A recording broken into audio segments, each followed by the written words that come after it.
یہ چینل بات کرتا ہے اٹھا کے منہ بشاہوں سے، جہاں کو باخبر کرتا ہے یہ مفلس کی آہوں سے۔ ناظرین گرامی السلام علیکم ورحمۃ اللہ وبرکاتہ۔ سیدھی بات کے تازہ ترین آج کی بات خاص بات میں آپ لوگوں کا استقبال ہے۔ ناظرین گرامی، میں انصار عزیز ندوی اس وقت آپ لوگوں کے سامنے دن بھر سے آئی ہوئی کچھ اہم ترین خبروں کی تفصیلات لے کر کے حاضر ہوا ہوں۔ تفصیلات میں جانے سے پہلے آپ کو بتا دوں کہ آج کا ایک پرائم ٹائم شائع ہو چکا ہے جس میں اہم ترین خبروں پر تبصرہ ہوا ہے۔ جن احباب نے نہیں دیکھا جائیں دیکھیں، دوسروں تک پھیلانے کی کوشش کریں، لنک کو شیئر کریں۔ ادارے کی مضبوطی، ناظرین گرامی آپ لوگوں کی مضبوطی، آپ جانتے ہیں کہ آپ کو کرنا کیا ہے۔ آئیے پہلی خبر کی جانب بڑھتے ہیں۔ Social media plate form face بک کی parent company meta plate forms انک نے 11,000 سے زیادہ ملازمین کو نوکری سے نکال دیا ہے۔ نئی بھرتیوں پر تو پہلے ہی سے روک لگائی جا چکی ہے۔ میٹا کے چیف ایگزیکٹو افسر مارک زکربرگ نے کہا کہ ہم یہاں کیسے پہنچے، میں اس کی جواب دہی لیتا ہوں۔ مجھے معلوم ہے کہ یہ سبھی کے لیے مشکل ہے اور جو لوگ اس سے متاثر ہوئے ہیں ان کے لیے مجھے بڑا افسوس ہے۔ ناظرین، مراٹھی کی تاریخی فلم ہر ہر مہادیو کے خلاف لگاتار دوسرے دن بھی مخالفت جاری ہے۔ دراصل فلم پر حقائق سے چھیڑ چھاڑ کرنے کا الزام لگانے کے بعد سے اس کی مخالفت ہو رہی ہے۔ فلم کے خلاف جاری احتجاج مظاہروں کے تحت مظاہرین نے ناسک شہر کے ایک ملٹی پلیکس میں اسکریننگ میں رکاوٹ ڈالی۔ وہیں اب اس معاملے میں پولیس نے کیس بھی درج کیا۔ تھانے پولیس نے راشٹروادی کانگریس پارٹی کے سینئر لیڈر مہاراشٹر کے سابق وزیر جتیندر اوہاڑ اور قریب 100 دیگر لوگوں کے خلاف پیر رات ملٹی پلیکس پر ہر ہر مہادیو کی اسکریننگ میں شائقین کو مبینہ طور پر پریشان کرنے کے لیے کیس درج کر لیا ہے۔ ناظرین، جھارکھنڈ میں کانگریس کے 2 ممبران اسمبلی ان کی مبینہ ساتھیوں کوئلہ اور لوہے کے کاروبار سے متعلق ان کے ٹھکانوں پر چھاپہ ماری کے بعد انکم ٹیکس محکمے نے 100 کروڑ روپے سے زیادہ کے بے حساب لین دین اور سرمایہ کاری کا پتہ لگایا ہے۔ یہ چھاپہ ماری پچھلے ہفتے کی گئی تھی۔ CBDT کی جانب سے منگل کو جاری ایک بیان کے مطابق 4 نومبر کو شروع کی گئی چھاپہ ماری کے دوران جھارکھنڈ کے رانچی، گوڑا، بیرمو، دمکا، جمشید پور اور چائباسا، پٹنہ بہار، گروگرام ہریانہ اور کلکتہ مغرب بنگال میں کل 50 ٹھکانوں پر تلاشی لی گئی۔ افسران نے دونوں ممبران اسمبلی کی شناخت کمار جے منگل عرف انوپ سنگھ اور پردیپ یادو کے طور پر کی ہے۔ ناظرین، ادھر آسام حکومت نے منگل کے روز کہا ہے کہ مستقل اسکول اساتذہ کی 8,000 خالی اسامیوں کو ختم کر دی گئی کیونکہ کنٹریکٹ فیکلٹی کے ممبران کی ایک بڑی تعداد پہلے ہی سے سربا شکشا ابھیان کے ذریعے کام کر رہی ہے۔ اپوزیشن جماعتوں اور طلبہ تنظیموں نے حکومت پر تنقید کرتے ہوئے کہا کہ قدم مقامی میڈیم اسکولوں کے مفادات کے خلاف ہے۔ ناظرین، ادھر سماجوادی پارٹی نے اعلان کیا ہے کہ وہ اتر پردیش کی 3 نشستوں پر ہونے والے ضمنی انتخابات میں راشٹریہ لوک دل کے ساتھ اپنا اتحاد جاری رکھے گی۔ ایس پی نے کہا کہ وہ مین پوری لوک سبھا اور رامپور اسمبلی سیٹوں پر الیکشن لڑے گی جبکہ RLD کھتولی سیٹ سے الیکشن بھی لڑے گی۔ ناظرین، ادھر ہماچل پردیش اور گجرات میں ہو رہے اسمبلی انتخابات کے پیش نظر سبھی سیاسی پارٹیوں نے عوام سے کئی طرح کے وعدے کیے ہیں۔ ریوڑی کلچر کہہ کر مفت منصوبوں کی تنقید کرنے والے PM مودی اور BJP نے بھی ایک بار پھر لوگوں سے کئی انتخابی وعدے کیے، جس کے بعد لوگوں نے ریوڑی کلچر کو لے کر انہیں گھیرنا شروع کر دیا۔ اب BJP کے سامنے چیلنج ہے کہ دوسری پارٹیوں کے سامنے کس طرح سے انتخابی وعدوں کو لے کر توازن بنایا جائے۔ ناظرین، ادھر کیرالہ کی کابینہ نے بدھ کے روز گورنر عارف محمد خان کو ریاست کی یونیورسٹیوں کے چانسلر کے عہدے سے ہٹانے کے لیے ایک آرڈیننس لانے کا فیصلہ کر لیا ہے۔ کنور یونیورسٹی میں وزیر اعلیٰ وجین کے پرسنل سیکریٹری کے راگیش کی اہلیہ پریا ورجیس کی تقرری پر اعتراض ظاہر کرتے ہوئے دونوں لیڈران کے درمیان کافی وقت سے تنازعات چل رہا ہے۔ کیرلا ہائی کورٹ نے بھی معاملے کا حتمی طور پر تصفیہ ہونے تک تقرری پر روک لگا دی۔ اس کے بعد سے دونوں قداوروں کے درمیان اختلافات میں مزید اضافہ ہو گیا۔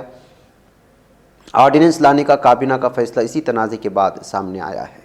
ناظرین، گجرات اور ہماچل پردیش میں ہونے والے اسمبلی انتخابات کی تیاریاں زوروں پر ہیں۔ دونوں ریاستوں میں انتخابی تاریخوں کے اعلان کے بعد تمام پارٹیاں زور و شور سے انتخابی مہم میں مصروف ہیں۔ دریں اثنا سابق اقتصادی امور کے سیکریٹری EAS شرما نے الیکشن کمیشن سے خصوصی اپیل کی ہے۔ انہوں نے الیکشن کمیشن پر زور دیا ہے کہ وہ الیکٹورل بانڈز کی تازہ فروخت پر پابندی عائد کرے۔ شرما کا کہنا ہے کہ BJP الیکٹورل بانڈز کا غلط فائدہ اٹھا سکتی ہے۔ ناظرین، شمالی بنگال کے 8 اضلاع میں علیحدہ کامتاپور ریاست کے مطالبے کو دوبارہ اٹھاتے ہوئے کامتاپور پیپلز پارٹی کے 2 دھڑوں نے مشترکہ طور پر مغربی بنگال کے ان اضلاع میں 6 دسمبر کو 12 گھنٹے کا ریل روکو تحریک کی پکار دی ہے۔ کامتاپور پیپلز پارٹی متحدہ اور کامتاپور پیپلز پارٹی پروگریسو کے لیڈروں نے ایک مشترکہ forum Kamtapur state demand joint forum تشکیل دیا ہے اور شمالی بنگال کے 8واں اضلاع میں رہنے والی کامتاپوری برادری کے لیے الگ کامتاپور ریاست کے مطالبے کی قیادت کرنے کا فیصلہ کر لیا ہے۔ ناظرین، مدھیہ پردیش کے مورینا ضلع میں غیر قانونی طور پر ریت کی نقل و حمل کرنے والی ایک ٹریکٹر ٹرالی نے پولیس کے خوف سے گاڑی تیز رفتاری سے دوڑانے کے دوران لاپرواہی سے ایک راہگیر کو کچل دیا ہے۔ اسٹیشن روڈ تھانہ علاقے میں اس حادثے کے بعد ڈرائیور ٹریکٹر سمیت فرار ہو گیا۔ حادثے کی کچھ ہی دیر بعد راہگیر کی موت ہو گئی۔ پولیس ذرائع نے بتایا کہ اسٹیشن روڈ تھانے کی حدود میں گاؤں بڑو گھر میں غیر قانونی ریت بڑی مقدار میں فروخت ہوتی ہے۔ ریت مافیا کے لوگ بڑی تعداد میں یہاں ٹریکٹر ٹرالیاں کھڑی کرتے ہیں۔ ناظرین، تمل ناڈو کی حکمراں جماعت ڈی ایم کے نے صدر جمہوریہ دروپدی مرمو کو ایک مکتوب پیش کیا ہے جس میں تمل ناڈو کے گورنر آر این روی کو امن کے لیے خطرہ قرار دیا۔ مکتوب میں جمہوری طور پر منتخب حکومت کو عوام کی خدمت کرنے سے روکنے کے لیے ان کی برطرفی کا بھی مطالبہ کیا گیا ہے۔ ڈی ایم کے نے صدر دروپدی مرمو کو بھیجے گئے مکتوب میں کہا، گورنر آر این روی نے آئین اور قانون کے تحفظ و دفاع کے حلف کی خلاف ورزی کی ہے اور وہ اسمبلی سے منظور شدہ بلوں پر مہر ثبت کرنے میں غیر ضروری طور پر تاخیر کرتے ہیں۔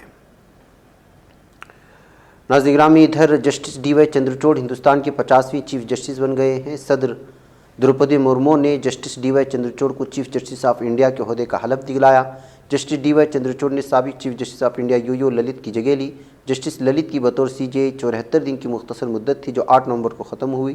اب جسٹس چندرچوڑ 2 سال یعنی 10 نومبر 2024 تک سی جے آئی رہیں گے۔ ناظرین، کینیڈا کے وزیر اعظم جسٹن ٹروڈو نے چین پر ان کے ملک کے انتخاب میں مداخلت کرنے اور جمہوریت کے ساتھ خطرناک کھیل کھیلنے کا الزام عائد کیا ہے۔ وزیر اعظم ٹروڈو نے کہا کہ ہم نے اپنے انتخابی عمل اور ہمارے نظام کی سالمیت کو مضبوط کرنے کے لیے اہم ترکیب اختیار کیے ہیں اور اپنی جمہوریت اور اداروں کو غیر ملکی مداخلت سے بچانے کے خلاف لڑائی جاری رکھی۔ ناظرین، سال کے پہلے 10 مہینوں میں ترکش ایئر لائنز کے ذریعے پرواز کرنے والے مسافروں کی تعداد 60.5 ملین تک پہنچ گئی ہے۔ ترکش ایئر لائنز نے پبلک ڈسکلوز پلیٹ فارم پر اکتوبر کے لیے ہوائی ٹریفک کے نتائج کا اعلان کیا۔ ماہ اکتوبر میں 2019 کی اسی مدت کے مقابلے میں سیٹ کی گنجائش میں 8% اضافہ کرتے ہوئے 85.2% فل ہونے کے ساتھ اس ایئر لائنز سے 6.6 ملین مسافروں نے سفر کیا تھا۔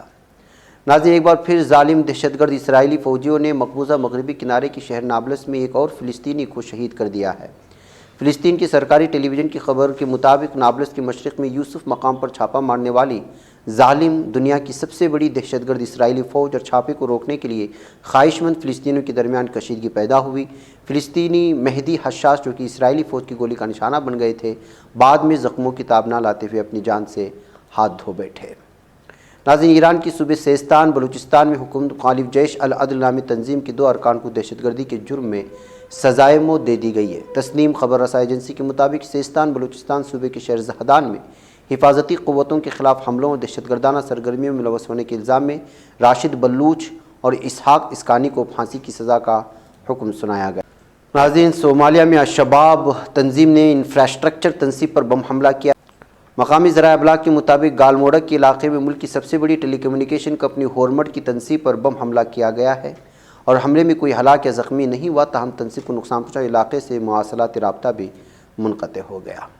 ناظرین، امریکہ میں وسط مدتی انتخابات کی ابتدائی نتائج کی روشنی میں ریپبلکن جماعت کو امید ہے کہ وہ ایوان نمائندگان میں اکثریتی نشستیں حاصل کر لے گی اور اپنے حریف صدر جو بائیڈن کی ڈیموکریٹک پارٹی کو شکست دیں گے۔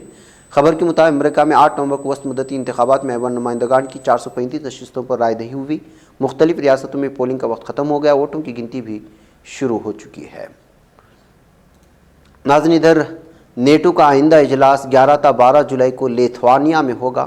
نیٹو کے سیکریٹری جنرل زانس اسٹولنبرگ نے اس بات کا اعلان کرتے ہوئے کہا کہ سرد جنگ کے خاتمے کے بعد نیٹو کو سلامتی کے حوالے سے انتہائی پیچیدہ صورتحال کا سامنا ہے۔ ناظرین، میکسیکو کی ریاست میچاکوان میں ایک خفیہ خبر سے تلاشی کے دوران 8 افراد کی واقعات ملی ہیں۔ میکسیکو کی میڈیا رپورٹ کے مطابق تریمبارو کے شہر تیجارو میں خفیہ خبر سے کئی انسانی واقعات ملی۔ کھدائی اور تحقیقات کے نتیجے معلوم ہوا کہ ملنے والے واقعات 8 افراد کے تھے۔ ناظرین گرامی، ادھر جاپان اور جنوبی کوریا نے بتایا کہ شمالی کوریا نے بحیرہ جاپان میں ایک بیلسٹک میزائل کا تجربہ کیا ہے۔ جاپان نے وزارت دفاع کے مطابق پیانگ یانگ انتظامیہ نے اس سال 32ویں بار میزائل تجربہ کیا جو کہ جاپان کے اقتصادی علاقے سے باہر گرا۔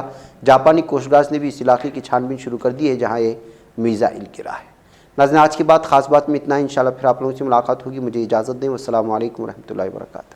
یہ چینل حق نگر بن کر کچل دیتا ہے فتنوں کو اگر گندی ہو پالیسی تو مرتے دیکھ کتنوں کو، اسی بازار میں بکتے ہوئے دیکھا ہے سپنوں کو، سبھی یکساں ہے یہ پیغام دو غیروں کو اپنوں کو، وطن اہل وطن کا ہے گلے بے خار سی